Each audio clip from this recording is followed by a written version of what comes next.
This is the EQS 450 Plus, the king of range. Or is it?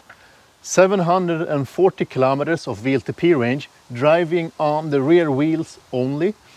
It has a really big battery though, 120 kilowatt hours of gross capacity and 108 kilowatt hours of net capacity.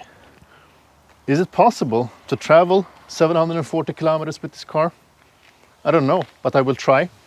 So this video is about testing range, consumption, noise and acceleration of the EQS 450 Plus. So to be able to achieve this great range of 740 kilometers, Mercedes has really worked on the aerodynamics of the car. So 0.20 when it comes to CD value, and you really see the sloping back design of the car, really round shaped car, aerodynamic is really in focus to keep down the CD value. Another thing is that the 450 Plus is a rear wheel drive car, so only driving on the rear axle. It's equipped with Pirelli P0 tires, electric tires, 255, 45, 20-inch wheels all around. And to keep the efficiency as high as possible, there is a closed design between the aluminum spokes. They have put some plastic covers patterned with the Mercedes star. I don't know what you think about the design. Does it look good? It's time for a range and consumption test. Let's take this baby for a ride. So this is the first stretch of my range and consumption test of the Mercedes EQS 450 Plus. I always do this test with all my cars I review. It's my own test cycle, 80 kilometers long. It has an average speed of 93 kilometers per hour. It speeds between 50 and 110 kilometers per hour. To be as consistent as possible, I follow a couple of rules for all my tests I do on this test cycle. Rule number 1, always keep to the speed limits. Rule number 2, always drive the car in eco mode if available, and it is here. Rule number 3, and that's keep the cabin climate to auto and 20 degrees Celsius. And I also found a specific setting for the climate control, and that's actually a manual setting called Eco Plus. So there is Comfort, Eco and Eco Plus. Eco Plus doesn't feel to cool the air at all, but this is of course going to lower the consumption. I'm not sure that I'm going to be able to stand the Eco Plus setting because it's really hot in here. Feels like it's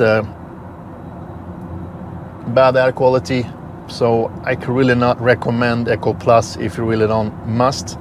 It's 21 degrees, 22 degrees outside, so perfect conditions for a range test like this. Totally dry roads, not that much of a wind, so great conditions.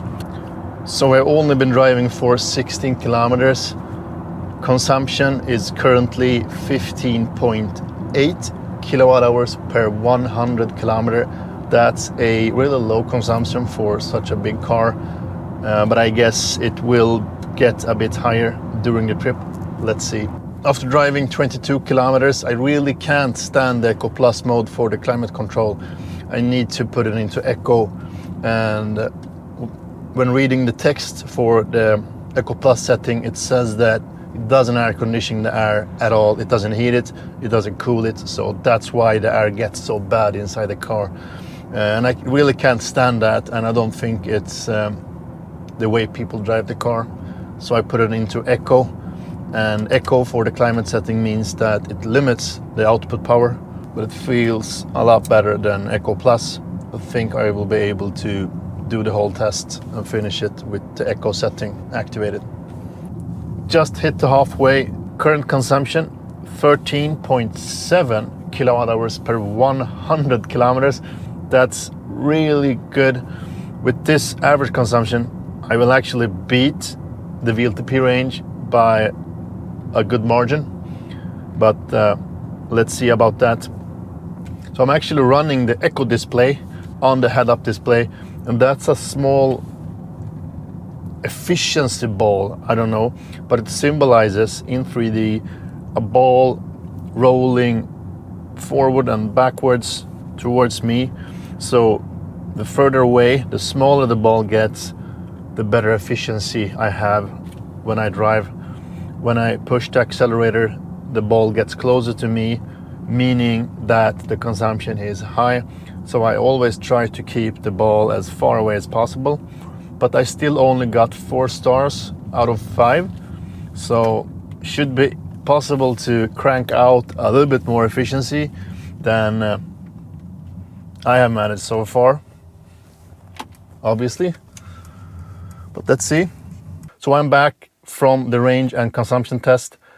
Final score 15.0 kilowatt hours per 100 kilometer. No need for adjustments because the tripometer actually measured the distance totally correct, so no adjustment done at all.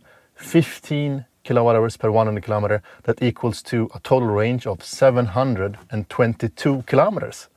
In the beginning of the video, I stated the WLTP range of this car as 740 kilometers, but when checking the spec, it actually only has 708 kilometers because it has the glass roof and some extra equipment and 20-inch wheels, because the 740 kilometers is actually for the version with the standard wheels of 19-inch.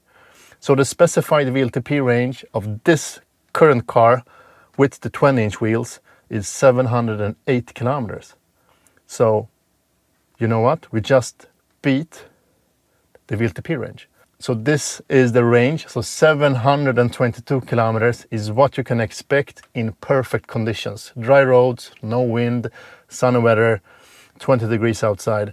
It doesn't get better than this. So this is probably the best possible range you can achieve with EQS 450 Plus, but still very good. Let's continue. Now it's time for acceleration, and after that we will look at the noise. Getting ready for the first test. State of charge 88%. It's 20 degrees outside, totally dry roads. Let's go. Picks up good. 0 to 60 miles per hour time 6.07 seconds. 0 to 100 km time 6.34 seconds. So that's pretty close to the specified time from Mercedes. That's at 6.1 seconds, 6.34 to 100 kilometers per hour. Okay, I'm ready for the second run. 88% state of charge, 87. Let's go.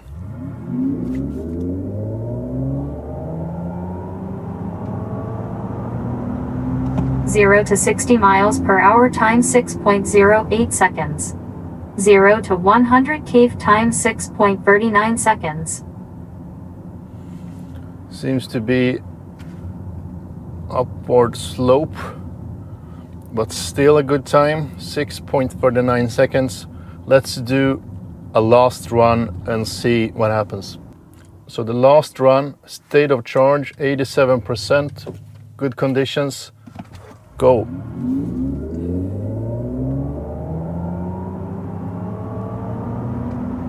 Zero to 60 miles per hour time 5.90 seconds. 0 to 100 km time 6.20 seconds. That's the best run for now, 6.2 seconds. 0 to 100 kilometers per hour and 5.9 seconds. 0 to 60 miles per hour.